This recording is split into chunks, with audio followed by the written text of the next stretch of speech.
What is up guys, it is Ross, here with another installment of The Legend of Mario Kart Wii Limitless. In the last part, I went over the first year or so of the Limitless timeline, so in this part I will be finishing the timeline and picking up where we left off. This part is going to be a little longer than the last one, so I'm just gonna cut to the chase. Episode 2 of The Legend of Mario Kart Wii Limitless, the mod timeline continued. Enjoy the show. V2 of Mario Kart Wii Limitless was released to massive fanfare. At long last, after nearly half a year, Limitless had officially gotten an update. Vehicles were rebalanced, characters saw their first official rework, now having incremental stats on a 1 to 5 stat point system, item probabilities were adjusted to account for the overly hectic V1 item shenanigans, and more codes were added, such as a much needed squish timer removal code that severely nerfed the omnipresent Mega Mushroom, as well as the universally accepted edition of the Mega Thundercloud, which made the user grow upon getting struck by lightning as opposed to being shrunken, although its initial frequency of appearance was a small point of contention. V2's defining change wasn't really any of these, however, but rather the changes in the tracks themselves. Most of the Nintendo tracks received some form of quality of life changes to them, whether they be adjusted bill lines to prevent players getting screwed over by getting dropped off of a sharp turn, or altered respawn points to make blunders less unfair and shock spots less centralizing. Item box positions were also updated, particularly the ones on N64 Bowser's Castle, which were spaced out much more fairly to make the lightning bolt less of a game ender for pack players. The track list changed almost completely from V1, understandable considering how polarizing the majority of the tracks were towards a particular archetype of vehicle, with 3DS Music Park and GCN Dino Dino Jungle being the only survivors. The new additions to the V2 patch were Coin Heaven, Moonlit Grounds, Poisonous Pass, Lost Ruins, 3DS DK Jungle, GBA Ribbon Road, Shy Guy Lumberco, Terra Ursay, Emerald Coast, and Lumpy's Lively Lair, and were regarded as being way better to play on from a competitive standpoint, though this list wasn't without the occasional outlier. Since the track list was considered to be a lot less polarizing this time around, the track war largely took a back seat in this metagame, at least initially. Speed-oriented karts initially rose to dominate the landscape of V2, with 5 in particular, Mini Beast, Wild Wing, Sprinter, Flameflower, and Jet Setter, giving the initial V2 metagame a controversial reputation for being heavily kart favoured. All 5 of these vehicles were fast, were immune to wheelie bumps by virtue of being karts, and they all enjoyed some very generous buffs. Mini Beast, Wild Wing, and Flameflower weren't great in V1, and the latter in particular was one of the absolute worst, while Sprinter and Jet Setter enjoyed some modest mini turbo buffs as a result of increased interest from players to see them become viable on manual mode as well as auto. Matter of fact, their mini turbo stats ended up being so high that there was heavy demand to nerf Sprinter and Jet Setter shortly after V2 released, thus giving birth to the V2.1 hotfix, the inaugural hotfix of public Limitless. Admittedly, Sprinter and Jet Setter's former imbalance was due to the character changes, more so than their buffs, as mini turbo bonuses for characters ranged from 1 to 9 rather than 1 to 7 as they did in V1. This nerf actually shifted the metagame somewhat in the long run, as Jet Setter fell off in efficacy pretty much overnight, while Sprinter's usage was largely delegated to auto mode, where it managed to maintain a solid niche, for now. In the end, V2 became dominated by a trio of vehicles that the community has collectively referred to as the Big 3 of Limitless version 2. The Flameflower remained incredibly solid. There was even a brief time frame where it was considered the best vehicle in the patch, though that fizzled out about a month into the lifespan in the wake of a bigger, more omnipresent threat, the Day Tripper. The Day Tripper's abrupt rise to power would require its own Ross Rambles video to go into detail with, but long story short, the nerfing of the courses meant that there was suddenly room for vehicles that boasted high maneuverability on top of good running potential, and as with Flameflower, Day Tripper got buffed in V2, so it was a natural choice to fill this now vacant niche. Its emphasis on mini turbo over raw speed also allowed it to distinguish itself from Flameflower, something that the still decent Sprinter couldn't do nearly as well. The third and final member of the Big 3 was the Sugar Scoot. Entering the patch with mixed reception following some nerfs from V1, the Day Tripper shaping the metagame in its image caused the karts that otherwise gate-kept it to drop in stocks. As a fellow mini-turbo vehicle, the Sugar Scoot's higher skill ceiling, by virtue of being a bike, also allowed it to coexist with the Day Tripper, something that it infamously couldn't do against the overwhelming V1 Quacker, having a higher level of potential at the cost of consistency, so while its potential was realised towards the end of the patch, its player base was surprisingly small for such a powerful vehicle. The prominence of these two vehicles combined caused the meta to take a turn towards being mini-turbo oriented, and their decent acceleration stats allowed them to shrug off blunders that would prove fatal to the karts that preceded them. The Flameflyer largely remained top tier, on its stat spread being the absolute best of the karts, its mini-turbo being on par with Beast and Wing, while it lacked the performance transmission drawback of losing speed in a drift, allowing its much needed speed advantage to remain consistent at all times. Tracks where mini-turbo vehicles struggled on would suddenly thrust it back into the spotlight in spite of the major perishability weakness it had. Season 2 of Limitless tournaments didn't change much compared to Season 1, there were no massive format shakeups, and Fern continued his dominance, although Kane the Snowman putting an end to his hiatus certainly put on some pressure. But whereas V2 was mostly a continuation of V1, there was always a big new introduction it had to keep its identity fresh, and the competitive scene was no different. The official Limitless tournaments now had their own division system, one that was antonymous to the prototypical launch division format. Instead of the players' rising divisions to aim for the highest rank, players who struggled in tournaments would drop to a lower division where only lower level players would be allowed to face off in. This would give players unable to make an impact in the main events a brand new environment to shine in. The division system was technically a Season 1 thing, but due to the lack of activity among low-level players, low division events were postponed off the heels of multiple tournament cancellations.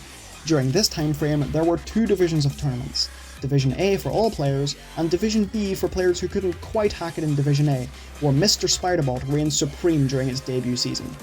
The Limitless competitive scene had one final new addition, a brand new format known as the Limitless Team Racing Championship, or LTRC for short. For those players who wanted to scratch their traditionalist Mogi itch, this was your back scratcher.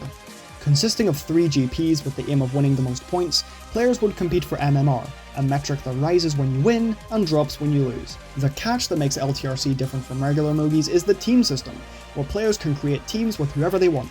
If a team format is chosen, players in the same team will have teaming priority, and in any event, including free-for-alls, there is an accolade metric where players can gain accolades that go directly to their team. LTRC was in its infancy here, so there isn't too much history to go into for now, but it became much more commonplace in recent seasons, with its quick-fire nature compared to the more drawn-out tournament format, allowing for multiple events to be held per week, and even per day moving forward. As with the case of Season 0, Season 2's beta patches were much more experimental in nature, so much so that they were being released well before the competitive season had even ended. A total of 4 official betas were released over the course of 2.5 months, by far the longest lasting beta testing phase that Limitless has had thus far.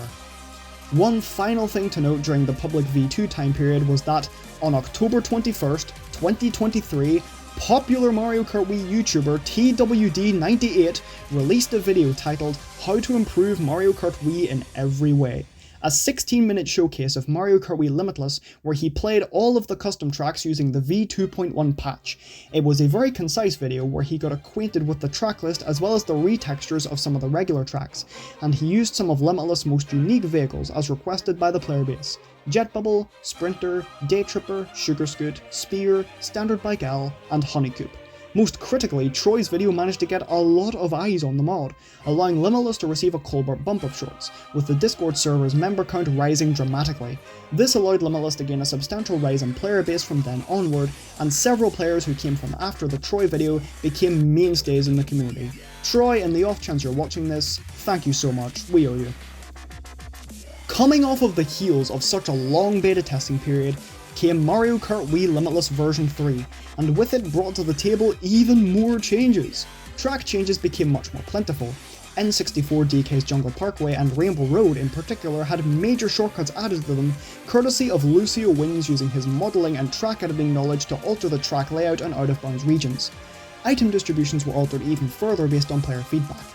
Characters received some balance changes, including a few universal fixes.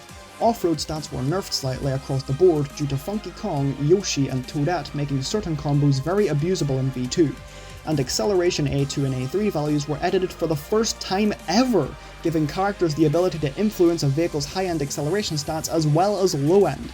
This was a major buff to the dedicated acceleration characters, Peach, Baby Peach and Rosalina, as the acceleration stats limited functionality before rendered the trio underpowered in previous patches. And of course, vehicle nerfs. The big 3 from V2 were hit hard by the nerf hammer, allowing a completely different cast of vehicles to rise to the top this time around. Another round of acceleration buffs were also trialled during this patch. the concerns and causes of which are too complicated to list in this video, with the majority of vehicles able to get up to top speed fairly quickly, and the few that couldn't weren't losing much time by not SSMTing. Lastly, auto stats were given significant buffs for bikes, as their reliance on wheelies to increase their speed means that they get a raw deal on auto compared to karts. Without many turbos, their wheelies take a while to actually net any benefit. As always, the track list shifted too. Coin Heaven, Moonlit Grounds, Poisonous Pass, Lost Ruins, Emerald Coast, and Lumpy's Lively Lair all got the boot. Coin Heaven was criticised for its perceived blind shortcuts, Moonlit Grounds and Lost Ruins were frequently cited as primary suspects for enforcing V2's divisive turbo vehicle metagame, Poisonous Pass was considered to favour karts way too heavily, and Emerald Coast and Lumpy's Lively Lair had significant amounts of jank on them that severely impacted players' enjoyment. The tracks that came to replace them were Ruinated Peach's Castle, Gallant Grotto, Honeybee Hideout, Desert Fort, and Banished Keep. Notably, V3's tracklist contained 2 firsts for Limitless. N64 Sherbetland was also removed in favour of Glacier Mine, a popular track during beta testing, which was the first instance of a Nintendo track being on the chopping block since the mod's publication, excluding SNES Mario Circuit 3's brief return in V1. And Thump Bump Forest also made a comeback, marking the first time a custom track axed from a previous version of the mod would return for a future patch. After a period of a few weeks, a hotfix was dropped with minor bug fixes, dubbed version 3.1. In stark contrast to V2, V3's metagame was figured out more or less instantly. Admittedly, this can be attributed to the player base becoming much more active going into Season 3 than it was going into V2, as a result of A, TWD98's video, and B, the season beginning in November as opposed to June where many people had exams and holidays. That being said, consensus on V3 was that it was a surprisingly well-balanced metagame, though there were 3 vehicles in particular that stood out as being controversial. Wild Wing, already an excellent vehicle in V2, peaked in viability here, being widely renowned as a top 2 vehicle owing to its speed, mini-turbo and weight all being rock solid. This became especially true in the V3 metagame as the improved balance caused slower, generalist playstyles to become a lot less prevalent. In a similar vein to Wild Wing, there was Bullet Bike, frequently touted as the single best bike in the patch. The main reason Bullet Bike became so great was because of the universal acceleration buffs severely downplaying one of the infamous Glass Cannon's core weaknesses, giving it more of a chance to flourish its overpowering running ability. That being said, a minor speed buff was very much a welcome addition. But the most infamous top-tier terror of the tertiary public patch was, inarguably, Booster Seat. Yes, Booster Seat, of all vehicles, was the undisputed #1 vehicle in the mod at a point. It was slow, yes, but that didn't matter much when a significant buff to its mini-turbo allowed it to shore up incredibly effectively. And beyond that, it had fantastic acceleration, off-road and manoeuvrability to fall back on even if the Vortex did manage to catch up to it. Booster Seat could do it all, really. It was versatility at its finest. Base V3's metagame discussion would not be complete, however, were I not to mention characters for the first time in this context. Up until this point, characters were separated into tiers, yes, but the difference in stats was small enough that you could use whoever you wanted and not be shooting yourself in the foot. As it should be, right? Enter Baby Mario, who, as a result of a typo in the new off-road stats, ended up with a medium off-road value 10 times higher than what was intended. This was already incredibly good in theory, as being able to travel faster while taking shortcuts is a massive benefit in and of itself, but what truly pushed it over the edge in practice can be found by digging just a little deeper. Certain vehicles can drift while off-roading, but only because their off-road stats are above a certain threshold. With Baby Mario's now massive bonus, almost every lightweight vehicle now had this ability, especially game-breaking when you consider that every other character had their off-road stats nerfed specifically to prevent this from happening to non-off-road specialist vehicles. This was as unintentional as it was hilarious, and tournaments went on for a good 4 weeks before any suspicion was even raised. This led to tournaments, LTRC and time trial challenges, all enacting a formal ban prohibiting the use of Baby Mario, the first time such a ban had ever happened in any capacity. Now you might have noticed that I said base V3 in the opening to the previous paragraph. This is because, for the first time ever, Limitless had a mid-season balance patch, with the intent on making some mid-interim quality of life changes. Booster Seat, Bullet Bike and Wild Wing all got nerfed. That being said, Booster Seat remained the best vehicle in the game, and Bullet Bike and Wild Wing remained firmly in the top tier for the remainder of the patch. The nerfs allowed some other vehicles to come into contention with them though. Classic Dragster's namesake acceleration and well-rounded attributes allowed it to thrive in the generalist-heavy environment, especially since many players considered it a pseudo-turbo vehicle in a patch where turbo vehicles were an all-time low in relevance. Despite being heavily nerfed from V2, Flameflyer came back swinging, being comparable to Wildwing in terms of power, doubly so after Wildwing's own nerfs. The mid-season balance patch's big shake-up was the buffing of several low tiers to bring them up to par, with two vehicles in particular skyrocketing into relevance and becoming metagame staples, Blue Falcon and Spear. Both were incredibly fast vehicles that struggled with taking turns, but the Spear was so extreme in terms of speed that having difficulty turning was of little consequence. Blue Falcon's weakness, meanwhile, could be completely neutered with the right character pairing, and both of them loved the universal acceleration buffs V3 brought about. Finally, much to everybody's delight, Baby Mario's off-road values were corrected, ending his reign of terror and freeing him from the competitive ban list. Season 3 of competitive Mario Kart Wii Limitless was considered a major increase in scope, as Division B became much more active and thus found itself in the spotlight, while the previously fledgling LTRC format was now a weekly occurrence alongside the official KO format. In regards to tournaments, Cogmomien started off incredibly strong as the player to beat early in the season, achieving an unprecedented 5-tournament win streak during the first interim. This streak of incredible results marks the single greatest span of dominance any Limitless player has ever achieved, something that would overshadow Kane the Snowman's achievements back in his prime. Eventually, however, Fern began to make up significant ground on Cog, to the point where tournaments effectively became a two-man race to see who could top the power rankings. In the end, it would be Fern that would take the title once again, making this his hat-trick, though Cog's previous achievements cannot possibly be invalidated, and together the duo won a combined total of 14 out of the 15 tournaments of that season. In stark contrast to the main division of events, Division B was much more volatile, with several strong players competing for the top spot, including Season 2 runner-up Turbo Whistle, the recently dropped BB and Whimsy, and Division System newcomers Zapula and Turt's Potato, with Zapula taking the title of Division B God, or, in this case, Goddess, once the season drew to a close. Over on the LTRC side of things, it initially looked to be a battle between Team FSM and Team Britain in terms of MMR average and accolades achieved. FSM had the player skill advantage and thus had the higher average rank, whereas Britain had the more active player base and thus could keep up in terms of accolades. After a while, however, it became clear that FSM were the true champions of the format, with at least one FSM member topping indivs in almost every event, FFA, 2v2, whatever the format. Cogmomien and Fern remained incredibly powerful in this format, but both would be outshone by the format host himself, Ryumi, being the first person to reach Duke rank, with Fern and Cog coming in second and third respectively. Lastly, we would be remiss to cover Season 3 of Mario Kart Wii Limitless and its changes without mentioning the brand new 200cc toggle, giving speed freaks their much desired fix with a Limitless shakeup. With Limitless aims to make every vehicle usable on 200cc, each vehicle got a slight buff to their handling and drift stats, with these buffs being more significant the worse those stats were. The Jet Setters and the Spears of the world may now play 200cc in peace without losing on track select. Hallelujah. 200cc was more of a casual format than anything. Competitively speaking, it was only supported by LTRC, rarely, so it is more or less impossible to say for certain what the best build was, as there weren't any hard resources or proper experimentation documented at the time, though the consensus seemed to be that automatic drift was preferred on a good chunk of vehicles, as the 200cc specific buffs made automatic vehicles much easier to use than their manual equivalents. When Season 3 ended, the beta testing stage began once more, this one taking just over a month and consisting of 2 official beta patches.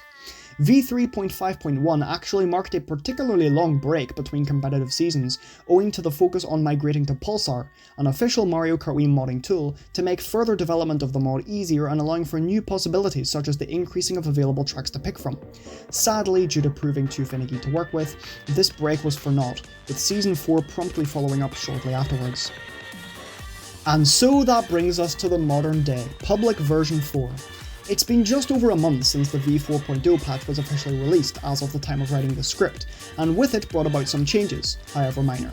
Balancing changes were largely conservative, specific changes at least, with no vehicles getting straight up butchered this patch, a first depending on who you ask, and characters operated similarly. There were some additional track tweaks, but not to the extent as the previous patch. One major game changer V4 had brought compared to V3 was how blue shells were handled. with V1 and V2 being criticised for the alleged overabundance of blues pulled in succession during races, and V3 being criticised for blue shells seemingly not existing, a blue shell cooldown period was introduced, done in an attempt to make blue shells more prevalent while being less of an omnipresent force as in the past. Even the track list was conservative, with only 2 tracks from V3 getting the axe. Those were Gallant Grotto, due to its janky zipper sections occasionally screwing players out of wins, and GCN DK Mountain, which, after much deliberation, was cut due to being proven too centralizing for select vehicle archetypes. Initially, it was hypothesized that the vehicles themselves were the issue, but the pattern persisted, perplexing players and prompting the push for replacement. These tracks were respectively replaced by Blusterblob Bluff and the Grand Archives. Vehicles did undergo a few universal changes though. Acceleration stats were lowered across the board, as a proposed alternative solution to the buffs vehicles underwent in V3. Again, this would require its own Ross Rambles video to go into specifics. The 200cc buffs were also considerably toned down, as were the auto buffs for bikes. There was one more heavily requested change, the mini-turbo charge time modifier code, courtesy of Gaberbear, which allows for the customization of mini-turbo charge lengths by altering unused stats in the kartparam.bin editor program. Cheap Charger, Bitbike, ZipZip, Offroader and Piranha Prowler were the vehicles affected by this change, now being able to charge their mini-turbos substantially faster, and they were given slight balancing retweaks to compensate. As the V4 era is incredibly young, there isn't really much detail one can go into regarding its history, so we're going to have to let this marinate and come back to it another time. With that being said, I would like to thank everybody who watched/listened to this installment of Ross Rambles, as well as the previous. If there are any other topics pertaining to Mario Kart Wii Limitless that you would like to hear me cover, please let me know in either the comments or in the official Mario Kart Wii Limitless Discord server. Link is in the description once again. With that being said, thank you so much for watching, and this is Ross signing off. Goodbye.